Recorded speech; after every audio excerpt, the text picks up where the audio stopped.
Brothers and sisters, and happy Sunday. Yes, a beautiful day again. I've been talking, but nobody's listening. I'm not here to, to judge anybody or to, condemn the present administration or the past administration. But I'm here to say very clearly that, I've asked a series of questions. I said, does the government know their priority? It's clearly not that the government did not know their priority, because the NSA, TUC are going to strike on the 1st, right? And they are asking for 499,000. That's going to cost Nigeria government about 9.5 trillion every year. Nigeria is broke. Nigeria cannot afford that. And now, the government has said they're going to be paying 60,000. I mean, we all know that cannot buy a bag of rice, so it's unrealistic. So it's going to be a very, very, very difficult task for the TUC, NSC, and the government. But if the government know their priority, we, the citizens, would have sympathized with them, would have a little bit empathy for them. But we don't. Reasoning very clearly that this government invested 90 billion for Hajj, just some crazy spiritual for the Muslims, right? And the government also renovated the vice president house with about 40 billion. I mean, come on now. And then the Abeta Idu, who was supposed to give us 20,000 as a palliative or welfare, she's still out there. She's not in jail. And Tuju, that I've been talking about, who is the minister, the one that is in charge of passport, is still there when the wife took advantage of 400 million consultation. And we have some group of people who stole 14 billion US, not US dollar. They stole 14 billion. And I know the government know them, right? And we have a lot of people from the previous administration of Buhari, especially his family, who took a lot of money, even the retired Attorney General. I mean, we know what they did to our economy. If President Tinubu is serious, if he cares about our, because the administration of APC is insensitive to his people. I mean, they would have recovered this stolen money.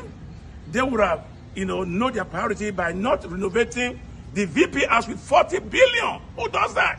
Who does that? 40 billion, right? And they would have go after those people who stole our money and then criminalize them, introduce a death sentence, so that any other person who is thinking of stealing money will have a rethink that the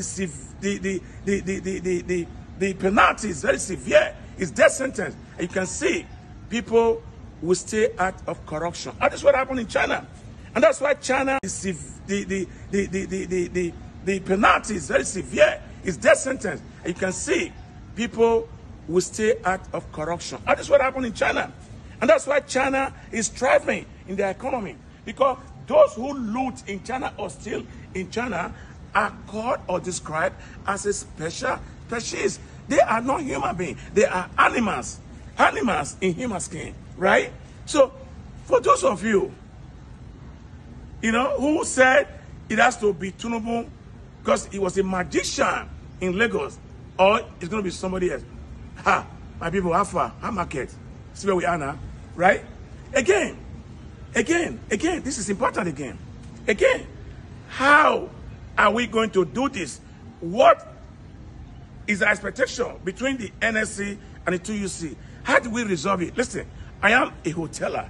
I have hotels, and then I'm struggling of paying 60,000 monthly to my workers. So if peradventure the NSC agree to even to the half of the 250,000 monthly as a minimum wage, how do we now pay our staff? We from the private sectors. That's the question you must ask. A lot of people will be retrenched. They will lose their job. A lot of millions of Nigerians will go on depression. They're already depressed. This is not a win-win for us. So, who are the economy advisor to President Osagie Bola Tinubu? Now, the interest, banking interest have been increased from 18% to 26%. Who does that? We are already dying. And the private sector doesn't have any opportunity to even ask for loan from the bank so we can sustain our workers. I mean, What is happening with this country? Where is the economy? And yet, the banks are declaring dividends of profit. When my bank are giving out cash and cash to their customer, where are you making the profit? When the economy is on the downtrodden, where are you making the money?